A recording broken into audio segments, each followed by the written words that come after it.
Hey everybody, Sensei Rob here. Want to touch base with everybody. October is Anti-Bullying Month. Anti-bullying is a topic that's near and dear to my heart. Many wouldn't know it, many wouldn't think it, many wouldn't believe it, but I was actually the victim of bullying growing up. Bullying is a plague, and it's existed from the beginning of time. It'll probably always exist, unfortunately, and it's at every level of life. It starts in the preschools when one kid takes a toy from another kid. It goes to the elementary school, middle school, high school, into college, and into the adult work world. Bullying is a real thing, and bullying is defined as persistent teasing, antagonizing, pushing around, or taking advantage of people. And over time, this can cause emotional and physical damage to a person in their heart, their soul, their mind. It's a very sad subject. It's a very sad thing, but it's real. And unfortunately, in today's society, a lot of people answer anti-bullying by saying, oh, we don't acknowledge bullying. We don't have bullying. Bullying doesn't exist, so they let it go. When I talk to people, many people ask me, why is martial arts good for bullying? Is it because you teach them to fight and stand up against the bullies? And that's not the case at all. We approach anti-bullying very differently. First of all, we know that it all starts with being kind to others. Okay, we're not all going to be the same. We don't look the same. We don't have the same personalities. We don't have the same interests. We don't have the same ideals. We're not all going to be best friends, but being kind to others, that's where it all starts, is looking out for each other, looking out for the fellow man, and just being kind and generous and giving of yourself to others is a great way to start putting bullying to the side. I think it's also important to understand, where does bullying start? How does it start? Why does it start? Why does somebody make the choice to become a bully? And I don't think it's really necessarily a conscious choice. It just kind of comes from maybe a person's jealous. They might be jealous of the things you have, the possessions you have, the friends you have. Bullying can start because maybe you see somebody different color skin, different religion, different hobbies, different accents, different traits, different groups of friends. Maybe somebody's new to a school, they feel left out. Bullying can sometimes happen because things at home aren't so good. Maybe mom and dad fight all the time. Maybe the brother and sister pick on them all the time.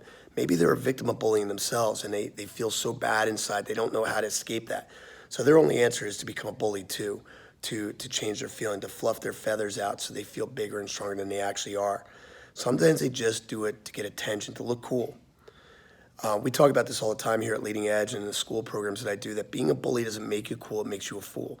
There's nothing good about breaking another person down. There's nothing strong about making another person feel small. So being a bully never makes you cool. It makes you a fool. The stronger, coolest person is always the one that includes others, that gives of themselves to others, that includes others in what they're doing. I like to challenge our students. I like to challenge the students that I see in schools every week when I visit the elementary schools, when we talk about anti-bullying, to reach out to others, to say hello to people they don't know, to include new students in their games, and to invite a new student to school to sit with them at recess, or that kid that's always alone, to include them in what you're doing. Because squashing bullying all starts with being nice, being kind. As soon as we're nice and kind to each other, we don't want to bully. Nobody wants to be a bully, and we look out for those people that are being bullied. And that's the next part. We know that being a bully isn't cool, but what do you do when you see bullying going on? How do you intervene? You know, when I was growing up, my parents taught me, mind your own business, Rob. You don't get involved. Don't step up. Unfortunately, that wasn't great advice. So you mind your own business, and it doesn't stop anything. The bully cycle continues. The next thing that happens far too often is someone notices the attention a bully's getting, and they say, hey, wow, look at that. He's popular. He's getting attention. I want to get attention like that. So they join into the bullying. They become a bully too. And that just adds fire, adds fuel to their fire. It makes them feel like what they're doing is making them cool. And really what we need to do is we need to be heroes. We need to step up and we need to intervene. It doesn't mean step up with your fists. It means step up with your mouth. Step up and say, hey, stop. Stop, that's not cool. You see a kid getting picked on, you see a person getting picked on, step up. Step up and say, stop, that's enough. And right there, just by saying stop, you're telling that person, hey, you're not being cool, you're being a fool. You're telling that person that's being bullied, you're not alone. You have other people that care about you, other people that want to see you doing well, other people that want to be your friend, letting them know they're not alone. And it's enough to bring a person back up. That person who's been a victim for bullying for so long, their heart is squashed. They feel sad. They hide in their rooms. They don't come out. They don't want to talk to people. They don't want to go to school. They don't have fun. But now, as soon as you step up and you stand up for them, man, they start to come out of their shell. They're like the Grinch when he finds Christmas. Their heart just starts to glow and gush all over the place.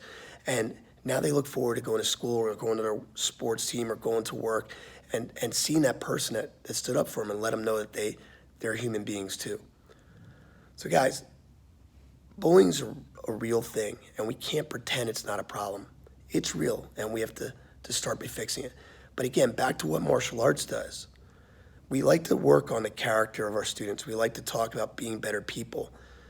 But when we talk about why does martial arts stop you from being the victim of bullying, it's not because it makes you tough enough to stand up to the bully. That's not what it's about. It's because of the true confidence it instills in our students. When a person believes in themselves, when a person truly has that true belief in themselves, when they're confident, when they know that anything they do, they're gonna be okay, bullying doesn't bother them. Someone might tease them, someone might pick on them, someone might make them feel left out, and it doesn't faze them.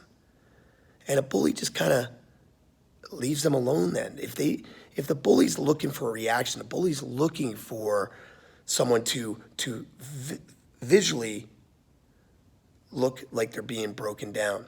But when they stand up and they stand proud and they don't acknowledge that they're being bothered by the bully, when they believe in themselves, it just like bounces off. It's like a bulletproof vest of bullying. They feel good about themselves, that bully's gonna go elsewhere. So by building true confidence in ourselves, we squash the bullying. That's why in classes we often say, I believe in me. My name is Sensei Rob, and I believe in me. So guys, October is Anti-Bullying Month. Let's all step up. Let's say hello to somebody we don't know. Meet somebody new in school. Invite somebody to play in a game. Invite them to sit with you at lunch. And if you see bullying going on, step up to the plate and say something. And listen, I understand it can be intimidating sometimes, but you know what? If it's intimidating and you're nervous, it doesn't mean you hide from it.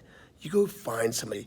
You guys all have wonderful teachers in your schools that don't want to see bullying happening. Step up to the plate. Tell a teacher, report it. You might change somebody's life. Hey guys, that's it for today. Have a great day. We'll see you on the mat.